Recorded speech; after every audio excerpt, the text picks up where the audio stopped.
Hi guys, स्वागत है आप सबका जिज्ञासा एजुकेशन में। Master of arts and psychology MAPC का नेक्स्ट पार्ट आप सबके सामने है। MPC 001 cognitive psychology learning and memory का पार्ट नंबर 6 हम कर रहे हैं। ब्लॉक नंबर 1 है information processing. Objective of this video a brief history of cognitive psychology means इस पूरे वीडियो में हम कॉग्निटिव साइकोलॉजी का हिस्ट्री डिस्कस करेंगे।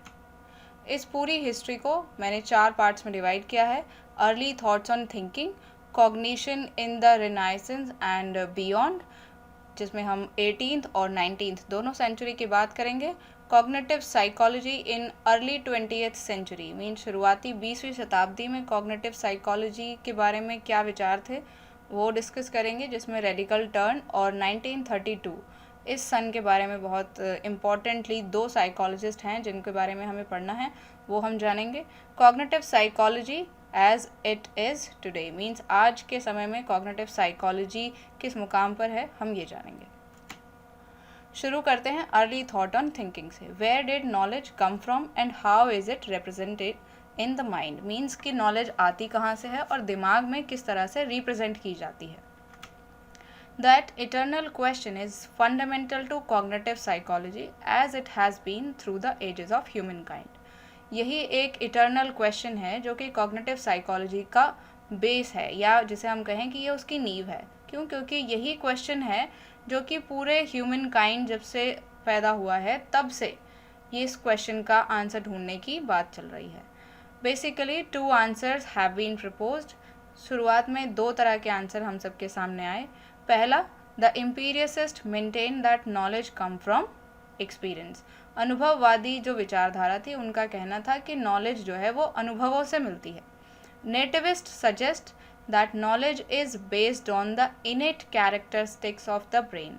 नेटिविस्ट का मानना था कि नॉलेज का जो बेस है वो ब्रेन की इनेट कैरेक्टरिस्टिक्स होती हैं।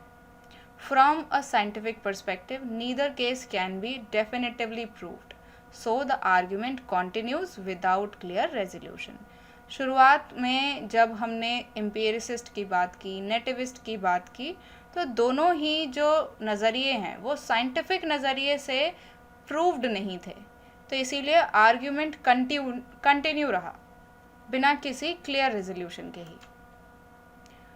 With these issues clearly before us, let's consider the way ancient philosophers and early psychologists grappled with the issue। Means कि इन सभी इश्यूज़ को क्लियर करने के लिए जो एंशियंट फिलोसफर्स थे, शुरुआती साइकोलॉजिस्ट थे, वो उनके बारे में क्या सोचते थे उससे शुरू करते हैं। The fascination with knowledge can be traced to the earliest writings means knowledge के बारे में जो आकर्षण है उसको शुरुआती जो राइटिंग्स हैं, जो लेख लिखे गए हैं, उनसे ट्रेस किया जा सकता है। Early theories were concern with the seat of thought and memory means शुरुआती अगर सिद्धांतों के बारे में आप देखेंगे तो वो विचार और स्मृति इन दोनों पर ही कंसर्न रहती थी।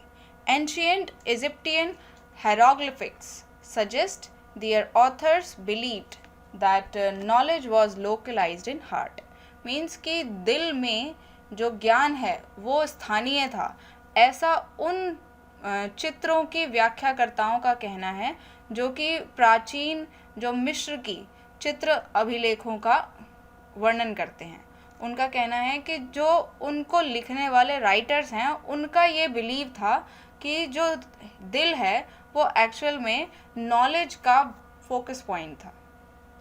A view shared by the early Greek philosopher Aristotle, but not by Plato, who held that brain was the focus of knowledge।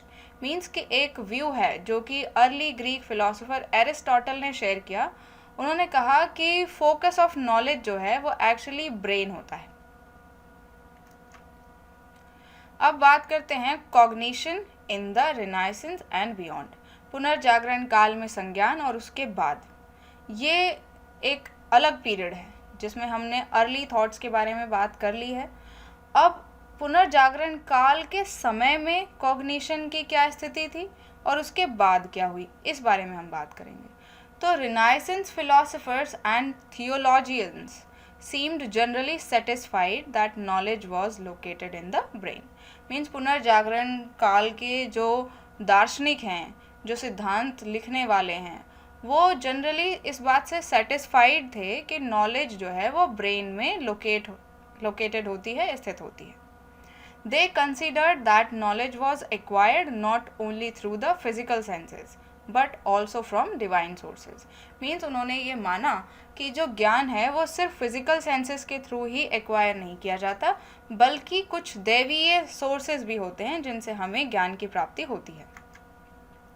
During the 18th century, when philosophic psychology was brought to the point where scientific psychology could assume a role, means कि 18वीं शताब्दी के दौरान जो philosophic psychology थी वो उस point पर पहुंचाई गई जहां साइंटिफिक साइकोलॉजी एक बहुत बड़ा रोल प्ले कर रही थी, जिसमें ब्रिटिश एम्पिरिसिस्ट जॉर्ज बैरेकली, डेविड ह्यूम और बाद में जेम्स मिल और उनके बेटे जॉन स्ट्राउट मिल ने सजेस्ट किया कि इंटरनल रिप्रेजेंटेशन जो है वो 3 टाइप्स का होता है. One is direct sensory event, दूसरा होता है फेंट कॉपीज ऑफ परसेप्ट्स या फिर those that are stored in memory, और तीसरा होता है transformation of these faint copies as in associated thoughts. Means पहला जिसमें हम अपने सेंसेस के थ्रू नॉलेज गेन करते हैं, दूसरा कि जब हम परसेप्शन बनाते हैं तो बहुत सारी धुंधली तस्वीरें और भी हमारे आसपास के एनवायरनमेंट से हमारी मेमोरी में स्टोर होती रहती हैं, और फिर तीसरा जो था वो उन्हीं फेंट कॉपीज़ का ट्रांसफॉर्मेशन था जो कि हमारे थॉट से एसोसिएटेड रहता था, जिससे एक क्लियर पिक्चर हमारे दिमाग में बनती थी. These notions are the basis of much current research in the cognitive psychology. Cognitive psychology में जो करंट रिसर्चेज हुई हैं उनमें यही 3 नोशंस जो हैं वो बेस की तरह काम करते हैं. During the 19th century, the early psychologists like Gustav Fechner, Franz Brentano, Hermann Hamilton, William Wundt, G.E. Muller, and Oswald Kulpe, Hermann Ebbinghaus, Sir Francis Galton, Edward Titchener and William James, बहुत सारे psychologist के नाम हैं, वो सभी started to break away from the philosophy. उन्होंने philosophy से दूर होना शुरू कर दिया to form a discipline based on empirical result. Means वो एक ऐसा डिसिप्लिन फॉर्म करना चाहते थे, बनाना चाहते थे जो कि अनुभव पर आधारित जो परिणाम हैं उन पर बेस्ड होना चाहिए. By the last half of the 19th century, means 19वीं शताब्दी के लास्ट हाफ की बात करें तो theories of the representation of knowledge were clearly dichotomous. जो नॉलेज के रिप्रेजेंटेशन की थियरीज थी वो बिल्कुल ही बदल गई. That emphasized the structure of mental representation and processes or act. Means उनका जो emphasize था वो एक्चुअली मेंटल रिप्रेजेंटेशन के स्ट्रक्चर की तरफ मुड़ गया और या फिर प्रोसेसेस की तरफ मुड़ गया.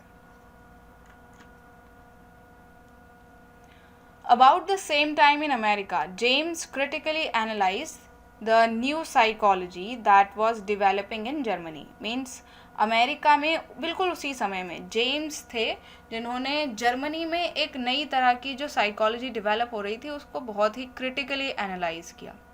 ही established the first psychological laboratory in America. उन्होंने अमेरिका में पहला मनोवैज्ञानिक प्रयोगशाला की स्थापना की.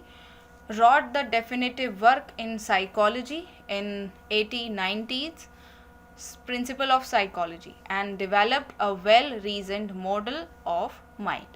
मीन्स कि उन्होंने बहुत डेफिनेटिव वर्क लिखा साइकोलॉजी के बारे में जो कि प्रिंसिपल ऑफ साइकोलॉजी के नाम से 1890 में पब्लिश हुआ and developed a well reasoned model. Means उन्होंने एक बहुत वेल रीजन्ड मॉडल जो था वो माइंड का डेवलप किया. Perhaps James' most direct link with modern cognitive psychology is in his view of memory. James के जो मेमोरी से रिलेटेड व्यूज़ थे वो ज़्यादातर मॉडर्न कॉग्निटिव साइकोलॉजी से डायरेक्ट लिंक होते थे, in which both structure and processes play an important role. Means जिसमें स्ट्रक्चर और प्रक्रिया यानी प्रोसेस दोनों ही इम्पॉर्टेंट रोल प्ले करते थे. F.C. Donder and James Cattell, contemporaries of James, performed experiments using the perception of brief visual displays as a means of determining the time required for mental operations.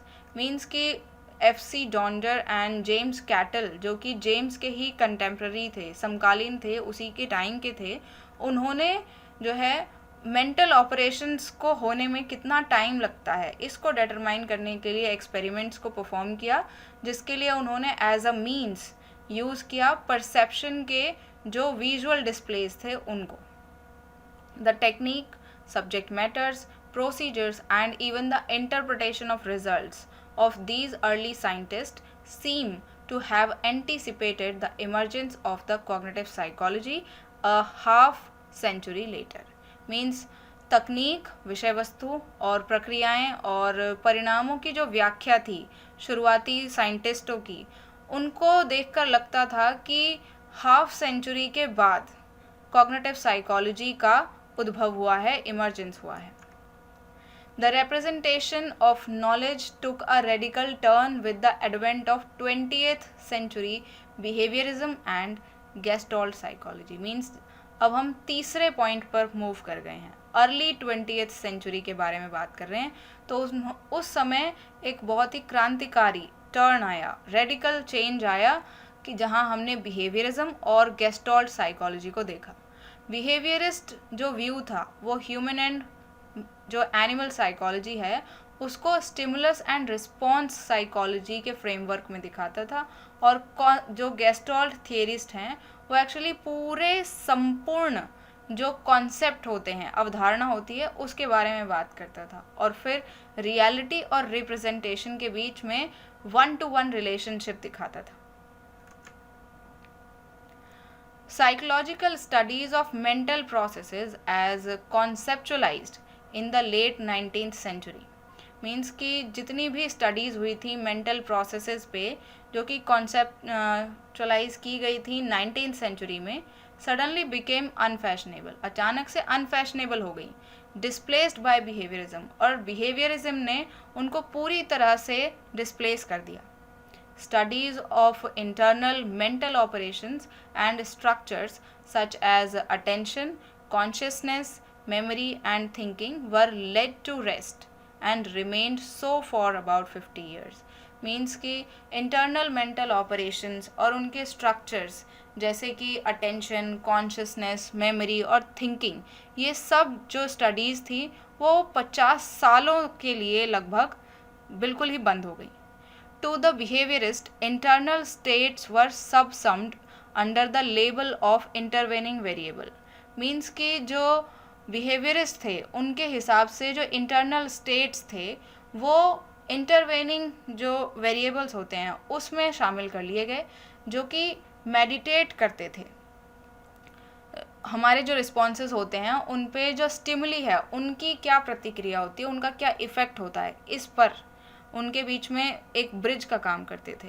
And were neglected in favour of making observations on behaviour rather than on the mental processes. और वो mental processes पे ज़्यादा ध्यान न देकर behaviour से related observation को ज़्यादा फोकस करते थे. इन 1932 ये जो साल था वो बहुत ही इम्पोर्टेंट रहा. Some years before, the cognitive revolution swept across psychology. Means 1932 में जो cognitive revolution आया वो psychology को swept across कर गया. Learning psychologist Edward Tolman from the University of California at Berkeley published Purposive Behavior in Animals and Men. Means California में Tolman ने purposive behaviour in animals and man नाम से जो स्टडी था वो पब्लिश हुआ. In this seminal work Tolman observe that what rat learn in a maze in the layout of the land rather than simply a series of SR connections. यहाँ पर S जो है वो स्टिमुली के लिए यूज़ हुआ है, R जो है वो रिस्पॉन्स के लिए यूज़ हुआ है.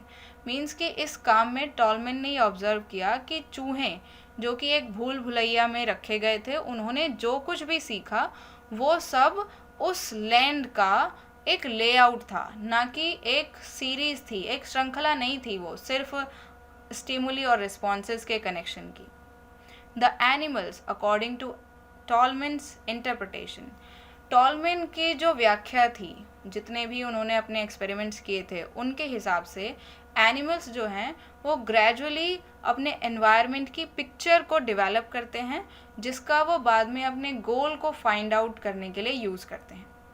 यही पिक्चर जो थी वो कॉग्निटिव मैप के नाम से जानी गई। Means this picture was called a cognitive map.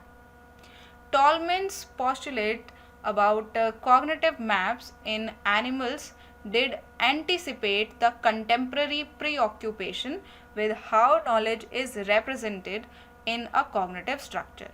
टॉलमेन की जो ये पॉस्टुलेट थी, अवधारणा थी, वो कॉग्निटिव मैप की, जो कि एनिमल्स के द्वारा उन्होंने देखा था, वो जो कॉग्निटिव स्ट्रक्चर थे, नॉलेज का रिप्रेजेंटेशन था, उसमें एक बहुत ही इम्पॉर्टेंट और नया उद्भव लेकर आई। Also in 1932, Sir Frederick Bartlett from Cambridge University wrote Remembering, in which he rejected the popular view that memory and forgetting can be studied by means of nonsense syllables. 1932 में, means same time पर, sir Frederick Bartlett जो थे वो Cambridge university में उन्होंने remembering नाम से study लिखा, और उसमें उन्होंने जो एबिंगहॉस थे जर्मनी के, जो प्रीवियस सेंचुरी में उनके बारे में बात हो चुकी है, उन्होंने कहा था कि मेमोरी और फॉरगेटिंग को नॉनसेंस सिलेबल से स्टडी किया जा सकता है। लेकिन फ्रेडरिक बर्टलेट जो थे, उन्होंने वो व्यू जो था वो पूरी तरह से रिजेक्ट कर दिया। In the study of human memory, Bartlett argued the use of rich and meaningful materials under naturalistic conditions would yield far more significant conclusion. जो ह्यूमन मेमोरी से रिलेटेड स्टडीज़ थी, उसमें बर्टलेट का जो आर्ग्यूमेंट था वो ये था कि जो रिच और मीनिंगफुल मटेरियल है वो ज़्यादा बेहतर रिजल्ट हमें शो कर सकता है, कंक्लूजन प्रोवाइड करा सकता है, rather than nonsense syllables. Bartlett introduced the concept of schema as a unifying theme. Means कि उन्होंने एक एकीकृत विषय के रूप में स्कीमा नाम का कॉन्सेप्ट जो था वो इंट्रोड्यूस किया, जो कि एक्सपीरियंस का जो एसेंस होता है उसको डिस्क्राइब करता था। Schema theory plays a central role in modern theories of memory. Means कि स्कीमा की जो थ्योरी है वो आज की जो मॉडर्न थ्योरीज होती हैं मेमोरी की, उनमें एक सेंट्रल रोल प्ले करता है। The fecund ideas of Tolman in America and Bartlett in England highly influence the thinking of future cognitive psychologist. Means Tolman का और बर्टलेट का दोनों के ही जो आइडियाज़ थे वो आज के या फ्यूचर के कॉग्निटिव साइकोलॉजिस्ट की जो थिंकिंग है उनको बहुत ज़्यादा हद तक इन्फ्लुएंस किया। अब बात करते हैं कि आज के समय में, यानी कि in the current scenario, cognitive psychologist जो हैं वो कॉग्निटिव साइकोलॉजी को किस रूप में देखते हैं। In the 1950s, interest again began to focus on attention, memory, pattern recognition, images, semantic organization, language processing, and thinking, and even consciousness, as well as other cognitive topics once considered outside the boundary of experimental psychology. Means कि 1950s में जो interest था वो वापस से जगने लगा attention में, मेमोरी में, पैटर्न रिकग्निशन में, या ये कहिए कि कॉग्निटिव टॉपिक्स में, जो कि एक टाइम ऐसा आया था जब उन्हें एक्सपेरिमेंटल साइकोलॉजी की बाउंड्री से बाहर मान लिया गया था। New journals and professional groups were founded as psychologists began more and more to turn to cognitive psychology. Means कि नए जर्नल्स और प्रोफेशनल ग्रुप्स को फाउंड किया गया जब साइकोलॉजिस्ट जो थे वो ज़्यादा से ज़्यादा कॉग्निटिव साइकोलॉजी की तरफ मुड़ रहे थे। As cognitive psychology became established with even greater clarity, means कि जब कॉग्निटिव साइकोलॉजी अपने आप को स्थापित कर रही थी, एक्चुअली स्थापित हो गई थी ग्रेटर क्लैरिटी के साथ, it was plain that this was a brand of psychology different from that in vogue during the 1930s और 1940s। मीन्स कि ये बिल्कुल साफ हो गया था कि ये जो नई साइकोलॉजी है वो एक्चुअली एक नया ब्रांड है जो कि 1930s और 40s में देखा गया था, उससे बिल्कुल अलग था। अगर हम बात करें कि वो कौन से फोर्सेस थे जिससे कि नियो कॉग्निटिव रिवोल्यूशन हमारे सामने आया, मीन्स जिसमें हमने नया संज्ञानात्मक क्रांति देखा, वो जो फोर्सेस थे उनके बारे में बात करते हैं। तो सबसे पहला फोर्स जो हम पढ़ेंगे वो है फेलियर ऑफ बिहेवियरिज्म। मीन्स व्यवहारवाद जो था वो फेल हो गया। Behaviourism which generally studied overt responses to stimuli. Means व्यवहारवाद में जनरली जो बाहर से दिखने वाले रिस्पॉन्सेज हैं, प्रतिक्रियाएं हैं उत्तेजनाओं के प्रति, उनको स्टडी करता था, वो फेल हो गया। Failed to account for diversity of human behaviours as in the case of language. क्यों? क्योंकि वो ह्यूमन बिहेवियर की जो डाइवर्सिटी थी उसको पूरी तरह से डिस्क्राइब नहीं कर पाया, जैसा कि हम लैंग्वेज के केसेस में देख सकते हैं। Furthermore, there were some topics ignored by the behaviorist that seemed to be profoundly related to human psychology। इसके अलावा और भी बहुत सारे ऐसे टॉपिक्स थे जो बिहेवियरिस्ट जो थे वो पूरी तरह से उन्हें इग्नोर करते थे, जबकि वो ह्यूमन साइकोलॉजी में बहुत ज़्यादा इंपॉर्टेंस रखते थे। These included memory, attention, consciousness, thinking and imagery। इसमें स्मृति, ध्यान और सजगता, सोचना और कल्पना करना, ये सारी ऐसी चीज़ें थी जो एक्चुअली इम्पॉर्टेंट थी, पर बिहेवियरिस्ट जो थे वो इन सबको इग्नोर कर रहे थे। It was apparent that internal mental processes were very real part of psychology and required investigation. Means कि ये बिल्कुल साबित हो चुका था कि इंटरनल जो मेंटल प्रोसेसेस होते हैं वो साइकोलॉजी का एक रियल पार्ट हैं और उस पर इन्वेस्टिगेशन करना बिल्कुल बनता है। Communication theory. Communication theory prompted experiment in signal detection, attention, cybernetics and information theory, areas of significance to cognitive psychology। Communication theory जो थी वो actually signal detection, ध्यान और cybernetics और information theories को प्रॉम्प्ट करती थी, मीन्स उन्हें बढ़ावा देती थी, और जो कि cognitive psychology के बहुत ही important areas हैं। फिर था modern linguistics.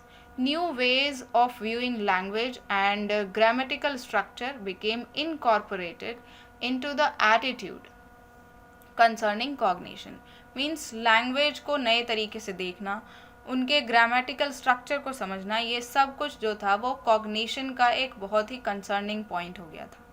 Memory research, research in verbal learning, means मौखिक रूप से सीखना, and semantic organisation provided a sturdy empirical base for theories of memory।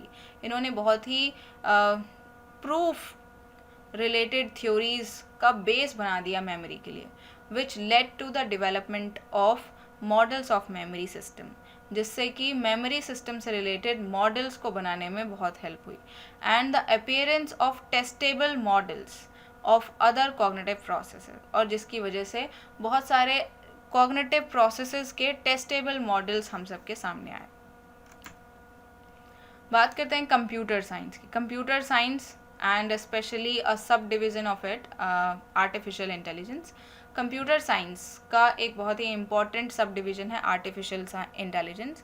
इसने री एग्जामिनेशन को बढ़ावा दिया, जो कि problem solving, memory processing, storage और लैंग्वेज प्रोसेसिंग और उसके एक्विजिशन को से रिलेटेड जितने भी कॉज थे उनको री एग्जामिन कर सकते थे। Research capabilities were greatly expanded by new experimental devices. Means कि रिसर्च कैपेबिलिटीज़ जो थी वो बहुत ज़्यादा बढ़ गई थी। क्यों? क्योंकि हमारे पास एक्सपेरिमेंटल डिवाइसेस बढ़ गए थे। Cognitive development. Psychologists interested in development psychology discovered an orderly unfolding of abilities with maturation। Means जो डेवलपमेंटल साइकोलॉजी में इंटरेस्टेड साइकोलॉजिस्ट थे उन्होंने मैचुरेशन के साथ जितनी भी हमारी कैपेबिलिटीज़ हैं उनको अनफोल्ड करना शुरू किया। Notable among developmental psychologists during this period was Jean पियाजे। मीन्स इस समय में जीन पियाजे जो थे वो सबसे ज़्यादा नोटेबल पर्सन रहे डेवलपमेंटल साइकोलॉजिस्ट में, who described how children develop an appreciation for concept. Means कि उन्होंने ये डिस्क्राइब किया कि एक बच्चा एप्रिसिएशन का जो कॉन्सेप्ट है उसको कैसे डेवलप करता है इन्फेंसी से लेकर अडोलेसेंस तक. Such progress of abilities seems to be natural. और ये प्रोग्रेसेस जो थी वो एक्चुअली नेचुरल दिखाई देती थी. आई होप आपको सारे पॉइंट्स बिल्कुल अच्छे से क्लियर हो गए होंगे. चलिए वीडियो को सम अप कर लेते हैं. हमने शुरुआत की थी अर्ली थॉट्स ऑन थिंकिंग से, जिसमें हमें 2 तरीके के आंसर्स मिले थे कि नॉलेज हमारे पास कैसे आती है. तो एक था कि नॉलेज एक्सपीरियंस के थ्रू आती है, ऐसा एम्पीरिसिस्ट का कहना था. और दूसरा था कि हमारे ब्रेन में कुछ इनेट कैरेक्टरिस्टिक्स होती हैं, वही हमारे नॉलेज का बेस होती हैं, ऐसा नेटिविस्ट का कहना था. फिर हमने cognition in renaissance and beyond पढ़ा, जिसमें हमने देखा कि रिनाइसेंस पीरियड में जो फिलोसोफर्स थे, थियोलॉजियंस थे, वो इस बात से सहमत थे कि नॉलेज जो है वो ब्रेन में लोकेटेड होती है. फिर हमने 18th सेंचुरी में देखा कि उसने कहा इंटरनल रिप्रेजेंटेशन जो है वो 3 टाइप्स के होते हैं, जिसमें डायरेक्ट सेंसरी इवेंट्स होते हैं, फेंट कॉपीज़ ऑफ परसेप्शन होते हैं, और फिर ट्रांसफॉर्मेशन ऑफ फेंट कॉपीज़ होते हैं जो कि हमारे थॉट से एसोसिएट रहते हैं. फिर हमने 19th सेंचुरी में पढ़ा, जिसमें विलियम जेम्स और अदर जो साइकोलॉजिस्ट थे उन्होंने फ़िलॉसफी से दूर होना शुरू कर दिया ताकि वो एक ऐसा डिसिप्लिन बना सकें जो कि अनुभव पर आधारित रिजल्ट्स पर बेस्ड हो. और फिर cognitive psychology in early 20th century हमने पढ़ा, जिसमें हमने एक रेडिकल चेंज देखा, और वो ये था कि जितने भी जैसे ही 20th सेंचुरी शुरू हुआ उस टाइम पे हमने बिहेवियरिज्म और गेस्टॉल्ट साइकोलॉजी देखा. 1932 में एडवर्ड टॉलमैन को देखा, 1932 में फ्रेडरिक बर्टलेट को देखा. एडवर्ड टॉलमैन जो थे उन्होंने ये ऑब्जर्व किया कि एक्चुअली जो भूल भुलैया में जिन रैट्स पर उन्होंने एक्सपेरिमेंट किया था, तो उनसे ये ऑब्जर्वेशन निकल के आया कि जो भी उन्होंने सीखा वो एक्चुअली उस लैंड का लेआउट था, ना कि जो स्टिमुली और रिस्पॉन्स है उनके कनेक्शन का कोई सीरीज़ नहीं था. फिर फ्रेडरिक बर्टलेट जो थे उन्होंने एबिंगहॉस, जो कि एक जर्मनी के साइकोलॉजिस्ट थे, जिन्होंने ये कहा था कि फॉरगेटिंग और मेमोरी दोनों को नॉनसेंस सिलेबल्स से स्टडी किया जा सकता है, उनके इस विचार को, इस थॉट को पूरी तरह से नकार दिया. फिर हमने शुरू किया cognitive psychology as it is today, इस टॉपिक पे बात की, जिसमें हमने देखा कि the failure of behaviourism, communication theory, modern linguistics, memory research, computer science, cognitive development, ये कुछ ऐसे फैक्टर्स या फोर्सेस थे जिनकी वजह से हमने नियो कॉग्निटिव जो रेवोल्यूशन था वो देखा. तो उम्मीद है आपको हिस्ट्री पूरी अच्छी तरीके से क्लियर हो गई होगी.